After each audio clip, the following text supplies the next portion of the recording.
Hello बच्चों। हमने पहले वाले टॉपिक में ग्रुप ऑफ चार्ज के लिए कूलम्ब फोर्स की बात की थी, ठीक है। तो आज हम उसी टॉपिक को आगे बढ़ाएंगे और हिंदी और इंग्लिश मीडियम दोनों के लिए बात करेंगे। अभी हमने सिर्फ ये बताया था कि दो चार्ज हैं, उनके बीच में अट्रैक्शन फोर्स मतलब आकर्षण बल और रिपल्शन फोर्स मतलब प्रतिकर्षण बल होता है। अब इस चीज को आगे कैसे क्या चीज आएगी, वो आएगी अपने पास जो इस चैप्टर का नाम है, कौन सा, इलेक्ट्रिक फील्ड, विद्युत क्षेत्र। तो हमारे पास टॉपिक है विद्युत क्षेत्र, जिसे हम कहते हैं इलेक्ट्रिक फील्ड।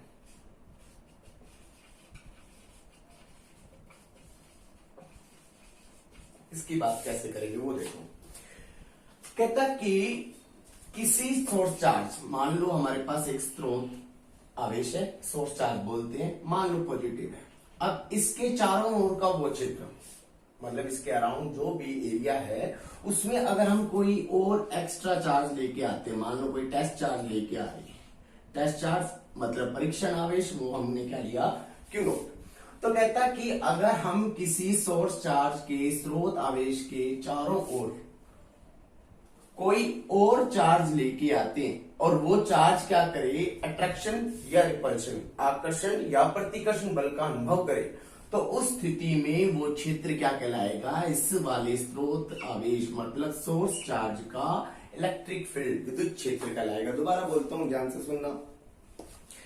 किसी चार्ज के चारों ओर का वो एरिया जिसमें अगर हम कोई टेस्ट पॉइंट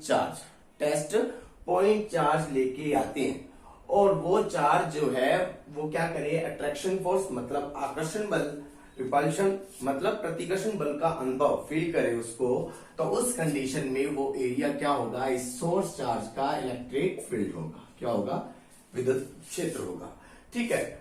अब दूसरी बात इसमें आएगी कि भाई विद्युत क्षेत्र की तीव्रता, किसकी बात आएगी, विद्युत क्षेत्र की तीव्रता की। पहले किस तरीके से करेंगे वो समझो। देखो हमने अभी बात की कि अगर हम किसी चार्ज के, मान लो ये पॉजिटिव चार्ज है और जो हम ये टेस्ट चार्ज लेते हैं, ये क्या है हमारे पास, टेस्ट चार्ज मतलब परीक्षण आवेश। क्या है भाई, परीक्षण आवेश। ये हम कौन सा लेंगे, धन आवेश। परीक्षण आवेश कौन सा लिया जाता है, धन आवेश। ये बहुत छोटा चार्ज होता है। अब भाई इसका चार्ज है तो क्या इसका इलेक्ट्रिक फील्ड नहीं होगा, होगा, लेकिन अकॉर्डिंग टू सोर्स चार्ज मतलब इसके अगर कंपैरिजन में बात करें तो तुलनात्मक रूप से क्या, नेगलेक्ट है। अब हम इस चीज को आगे बढ़ाते हैं, विद्युत क्षेत्र की तीव्रता की बात करेंगे तो उसमें सारी चीजें किस तरीके से रिपीट और रिवाइज करेंगे उस चीज को अपने देखते हैं। देखो intensity of electric field, intensity of electric field मतलब विद्युत क्षेत्र की तीव्रता की बात करेंगे। कैसे करेंगे वो समझने वाली बात है। कहता कि कोई सोर्स चार्ज है हमारे पास, ये रहा, मान लो प्लस क्यू है, इसके चारों ओर का एरिया इसका क्या है, इलेक्ट्रिक फील्ड है, हमने बात कर चुके हैं। और इस इलेक्ट्रिक फील्ड मतलब इस विद्युत क्षेत्र में हम एक सोर्स चार्ज के पास में क्या लेके आ गए, टेस्ट चार्ज लेके आ गए। क्या लेके आ रहे हैं, टेस्ट चार्ज लेके आ रहे हैं। तो ये क्या करेगा, सोर्स चार्ज इसके ऊपर बल लगाएगा, क्योंकि ये धनात्मक है मतलब पॉजिटिव है, ये पॉजिटिव है, क्या करेगा, रिपल मतलब प्रतिकर्षण। अगर ये नेगेटिव होता तो क्या करता, आकर्षण। तो इसका मतलब ये जो स्रोत आवेश मतलब सोर्स चार्ज है वो इसके ऊपर क्या लगा रहा है, एक फोर्स लगा रहा है, कौन सा, एफ फोर्स। तो हम intensity of electric field, intensity of electric field को डिनोट इससे करते हैं, ठीक है ना। तो क्या कहता, पर यूनिट चार्ज पर, ये है हमारे पास क्यू नॉट। तो इसका मतलब देखो क्यू नॉट चार्ज पर फोर्स कितना अप्लाई हो रहा है, एफ। तो पर यूनिट चार्ज पर क्या हो जाएगा, पर यूनिट चार्ज पर कितना हो जाएगा, एफ अपॉन क्यू नॉट। और इसी को ही क्या बोलते हैं अपने, इंटेंसिटी ऑफ इलेक्ट्रिक फील्ड। तो यहां कैसे लिखेंगे, E vector is equal to F vector upon में क्या आ जाएगा, क्यू नॉट। क्या आ जाएगा, क्यू नॉट आ जाएगा, ठीक है ना। वेक्टर लगाया है, इसका मतलब इंटेंसिटी ऑफ इलेक्ट्रिक फील्ड मतलब विद्युत क्षेत्र की जो तीव्रता है वो एक सदिश राशि मतलब वेक्टर क्वांटिटी है, ठीक है। इसकी जो डायरेक्शन है, इसकी जो डायरेक्शन है वो इन दोनों के बीच की जो भी डिस्टेंस है मान लो r, उसी की ही डायरेक्शन में क्या रहेगी, पहले भी आ चुका है। जैसे कूलम्ब फोर्स के अकॉर्डिंग हम इसको क्लियर कर चुके हैं। अगर मैं इसकी बात करूं, unit of intensity of electric field मतलब मात्रक, तो मात्रक की बात करेंगे तो क्या आएगा, फोर्स है। फोर्स किस में होगा, न्यूटन में। और ये क्या है, कूलम्ब, ये चार्ज है तो इसका क्या होगा, कूलम्ब। तो न्यूटन अपॉन कूलम्ब को क्या बोलते हैं, अपने यूनिट बोलते हैं, किसकी, इलेक्ट्रिक फील्ड की यूनिट बोलते हैं। दूसरी बात, अगर डायमेंशनल फॉर्मूला मतलब विमा पूछ ले, विमाएं हमने 11th में निकाली है, डायमेंशनल फॉर्मूले की बात कर ले, डायमेंशनल फॉर्मूले की बात कर ले तो कैसे करेंगे, देखो फोर्स की क्या होती है हमें पता है, m1L1T-2 और कूलम्ब की क्या होती है, A1 और T1। तो ये कंबाइन क्या हो गए हमारे पास, m1L1T-3 और A-1। ये क्या होती है, विमा मतलब डायमेंशनल फॉर्मूला होता है किसका, इंटेंसिटी ऑफ इलेक्ट्रिक फील्ड, जिसे हम विद्युत क्षेत्र की तीव्रता कहते हैं। अगर पूछता है तो अपने को इस तरीके से डिफाइन करना है। और कैसे बोलेंगे, किसी सोर्स चार्ज के इलेक्ट्रिक फील्ड में अगर हम कोई क्या लेके आते हैं, पॉइंट चार्ज लेके आते हैं, तो उस पॉइंट चार्ज पर क्या लगता है, इस सोर्स चार्ज के कारण क्या लगता है, फोर्स अप्लाई होता है, मतलब बल लगता है। तो हम लिखेंगे पर यूनिट चार्ज पर लगने वाला जो फोर्स होगा वो क्या होगा, इंटेंसिटी ऑफ इलेक्ट्रिक फील्ड होगा। It is a vector quantity, मतलब यह एक सदिश राशि है। एंड इसका जो यूनिट, तो यूनिट क्या होगा, न्यूटन अपॉन कूलम्ब, इसका मात्रक आ गया। एंड इट्स डायमेंशनल फॉर्मूला मतलब इसकी विमा जो होगी वो होगी m1L1T-3A-1 होगी। ठीक है, अब हम इसमें आगे और बात करेंगे कैसे, कि कोई पॉइंट चार्ज के लिए हम इंटेंसिटी ऑफ इलेक्ट्रिक फील्ड कैसे फाइंड आउट करते हैं, मतलब विद्युत क्षेत्र की तीव्रता कैसे ज्ञात करते हैं, वो हम ज्ञात करेंगे यहाँ पे, इंटेंसिटी ऑफ इलेक्ट्रिक फील्ड। ठीक है, तो अपने पास आ जाएगा intensity of electric due two point charge, क्या लिख देंगे अपने, बिंदु आवेश के कारण विद्युत क्षेत्र की तीव्रता। बहुत आसान टॉपिक है, बहुत ही ज्यादा इजी टॉपिक है। देखो, लेट मान लिया कि ये हमारे पास एक सोर्स चार्ज है, कौन सा है, प्लस का क्यू, ठीक है, और हम एक point charge, positive point charge लेके आ रहे हैं, वो टेस्ट चार्ज की टाइप से बिहेव कर रहा है, मान लो कौन सा, क्यू नोट। और हम इस वाले सोर्स चार्ज से मतलब स्रोत आवेश से r दूरी पर लेके आए, तो हमें पता है कि भाई ये पॉजिटिव है, ये पॉजिटिव है, इसको क्या करेगा, रिपल। अगर ये नेगेटिव लेते तो क्या करेगा, अट्रैक्ट, मतलब आकर्षित करता। तो धनावेश एक दूसरे को प्रतिकर्षित करेगा। तो इस स्थिति में, इस कंडीशन में इसके ऊपर जो फोर्स होगा F वेक्टर, वो इस डायरेक्शन में होगा। ठीक है, आप चाहो तो वेक्टर फॉर्म में कर सकते हो इसको सोल्व, चाहो तो मैग्नीट्यूड फॉर्म में करके लास्ट में वेक्टर क्वांटिटी में आप शो कर सकते हो। तो इसलिए अभी मैं एक बारी मैग्नीट्यूड की जगह मैं सिंपल मेथड यूज कर रहा हूं। ठीक है, कैसे, देखो, हमें पता है कि अगर ये दोनों ही पॉइंट चार्ज होते और स्टैटिक कंडीशन में होते और r डिस्टेंस पे होते, तो इस कंडीशन में इन दोनों चार्ज के बीच में क्या अप्लाई होगा, कूलम्ब फोर्स अप्लाई होगा। कौन सा, कूलम्ब फोर्स। तो अकॉर्डिंग टू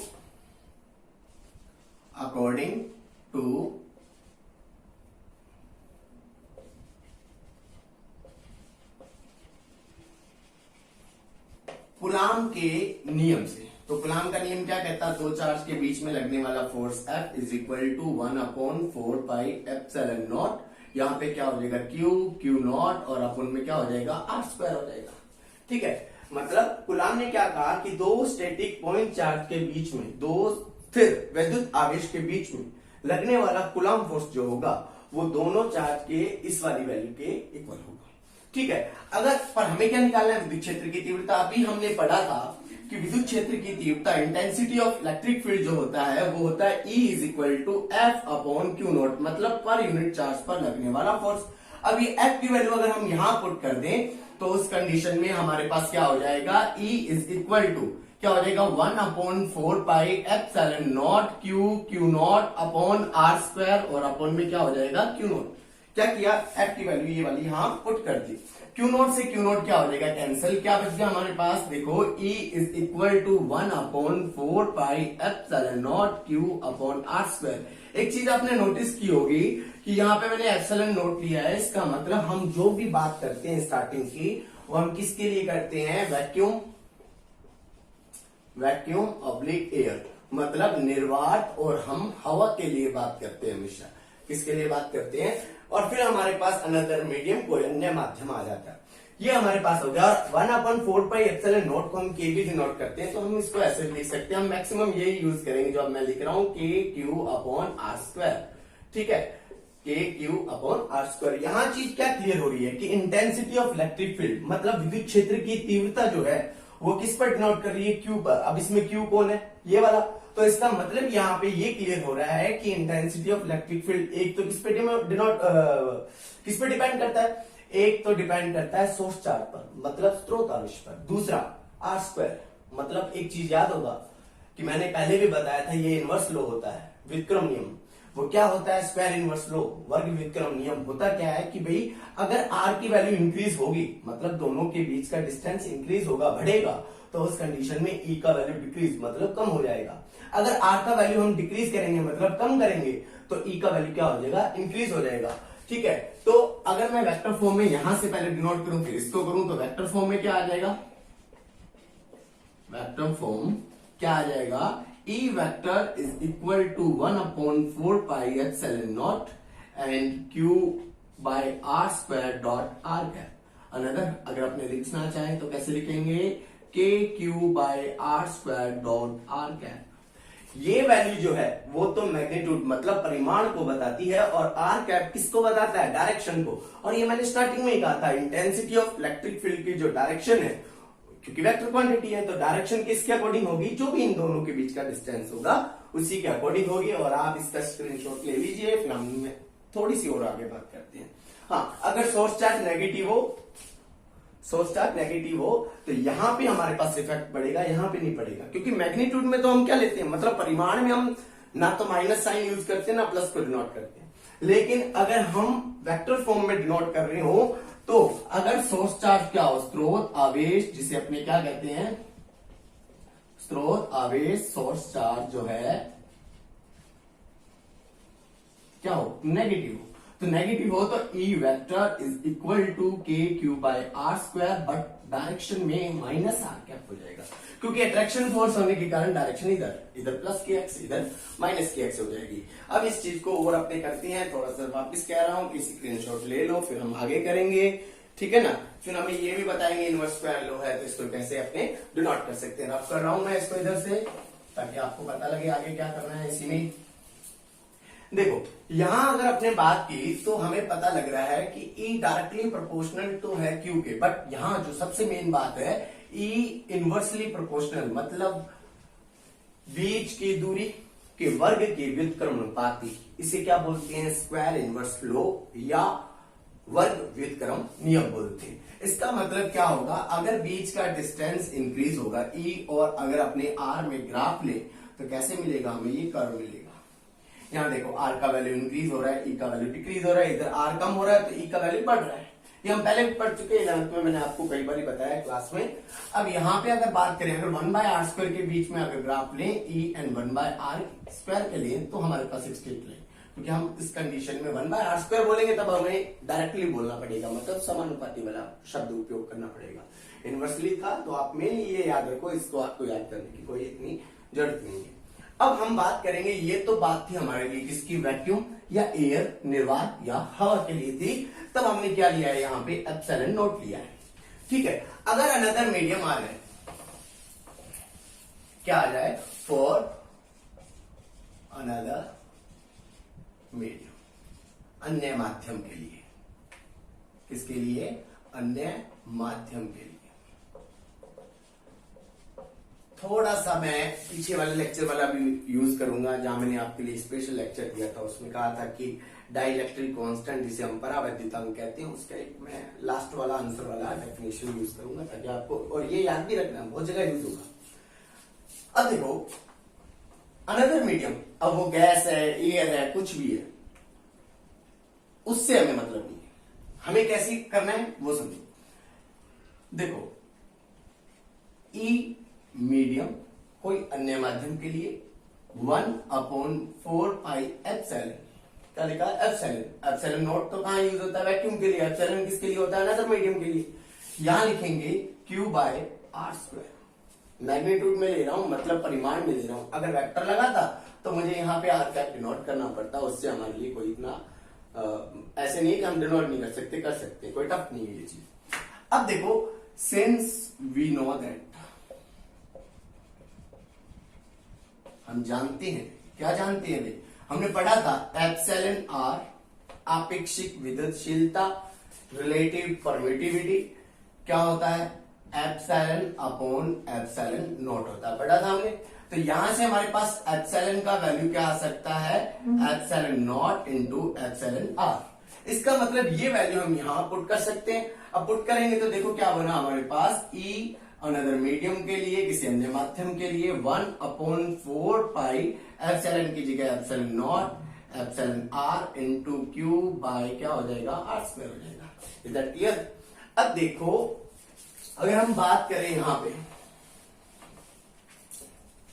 तो क्या हो जाएगा, देखो ई मीडियम के लिए 1/εr हमने अलग ले लिया, और ये हमने अलग कर दिया 1/4 पाई एप्सिलॉन नॉट, मतलब एप्सिलॉन आर 1 अलग ले लिया, और 1/4 पाई एप्सिलॉन नॉट हमने इधर लिख दिया Q/r² के साथ में, Q/r² के साथ में। ये जो अभी लिखा था वो देख लो आप, चाहे इसका मैग्नीट्यूड यूज करो। ये किसको बताता है, ये इसको बताता है कि हवा या निर्वात, वैक्यूम या एयर में इसकी वैल्यू कितनी होगी। तो E medium is equal to क्या हो जाएगा, ई अपॉन एप्सिलॉन आर। ये हमारे पास क्या आ गया, ये हमारे पास क्या आ गया भाई, ये हमारे पास ये आ गया कि किसी अन्य माध्यम में, किसी अनदर मीडियम में अगर हमें इंटेंसिटी ऑफ इलेक्ट्रिक फील्ड निकालना हो, तो वो वैक्यूम या एयर में जितना भी वैल्यू होता है उसका 1/εr मल्टीपल होगी। ठीक है, देखो आपको याद होगा ये मैंने यूज किया, वो कहां से निकाला था, epsilon are is equal to, याद है, F/Fm। दो चार्ज के बीच में वैक्यूम या एयर में कूलम फोर्स, और दो चार्ज के बीच में किसी अनदर मीडियम में इनका रेशो होता है। तो यहां से भी निकाल सकते हैं, कैसे देख लो, यहां तक था आपका टॉपिक, तो यहां तक था, आपको वो चीज बता रहा हूं। देखो कैसे आएगा, देखो epsilon are is equal to लिख सकते हैं ई अपॉन ई एम। इसको हम इधर ले आए, इसको क्रॉस मल्टीप्लाई करके उधर ले गए। ठीक है, तो आपको अभी मैंने स्टार्टिंग में जब इस टॉपिक की बात की थी तो मैंने लिखा था क्या, E is equal to F/Q0 था ना। तो याद होगा, ये 10th में भी पढ़ा हुआ है कि F is equal to Q0 into E. ठीक है, ये तो था हवा या निर्वात के लिए। माध्यम में क्या हो जाएगा, Fm is equal to Q0 और इंटू EM हो जाएगा, हो जाएगा ना। तो ये ही चीज अगर यहां यूज करें तो देखो कैसे आएगा, इसके लिए EM हो जाएगा Fm अपॉन क्या हो जाएगा, Q0। अब ये वैल्यू दोनों यहां रखो, तो क्या आ गया, देखो epsilon are is equal to, E का वैल्यू क्या है, F/Q0, F/Q0, और EM का वैल्यू क्या है, Fm/Q0। ये क्या हो गया, Fm/Q0। Q0 से Q0 कैंसिल, क्या बन गया, F/Fm। तो ये चीज तो हम पहले कर चुके हैं कूलम फोर्स से। तो ये चीज और ये चीज एक जैसी है, पर आपको मैंने बता दिया कि हम इससे भी ये चीजें निकाल सकते हैं। मतलब यहां पे आप फिर कह सकते हो क्या चीज, यहां हम कह सकते हैं कि भाई जो रिलेटिव परमिटिविटी, आपेक्षिक विद्युतशीलता है, वो हवा या निर्वात, जिसे अपने बोलते हैं वैक्यूम या एयर में जो इंटेंसिटी ऑफ इलेक्ट्रिक फील्ड है, और किसी मीडियम में इंटेंसिटी ऑफ इलेक्ट्रिक फील्ड का रेशो होता है। मतलब हम कह सकते हैं हिंदी मीडियम वालों के लिए, आपेक्षिक विद्युतशीलता निर्वात में विद्युत क्षेत्र की तीव्रता और माध्यम में विद्युत क्षेत्र की तीव्रता के अनुपात के बराबर होता है। ठीक है, तो ये आप टॉपिक कर लेना, बाकी अपने नेक्स्ट लेक्चर में और भी पढ़ेंगे, और बहुत सारे टॉपिक हैं, बहुत अच्छे अच्छे हैं। विद्युत क्षेत्र की जो बात की है, मतलब इलेक्ट्रिक फील्ड की बात की है, तो इलेक्ट्रिक फोर्स लाइन में आएंगी, मतलब विद्युत क्षेत्र, विद्युत बल रेखाएं की बात करेंगे, और उस पर कई बार क्वेश्चन पूछता है। 3-4 पॉइंट्स याद रखने वो आपको मिल जाएंगे, बुक में तो 7-8 भी हो सकते हैं, पर मेनली आपको 3 या 4 याद रखने हैं। अगर पेपर में, बोर्ड एग्जाम में आता है, बहुत बार पूछता है, हाफिली में भी पूछ लेता है, तो आपको वो 2 से 3 टॉपिक पॉइंट, कम से कम 3 पॉइंट तो मिनिमम याद होना ही चाहिए। ठीक है, तो आप इसका स्क्रीनशॉट ले लो और फिर अपने आगे कर लेंगे। ठीक है।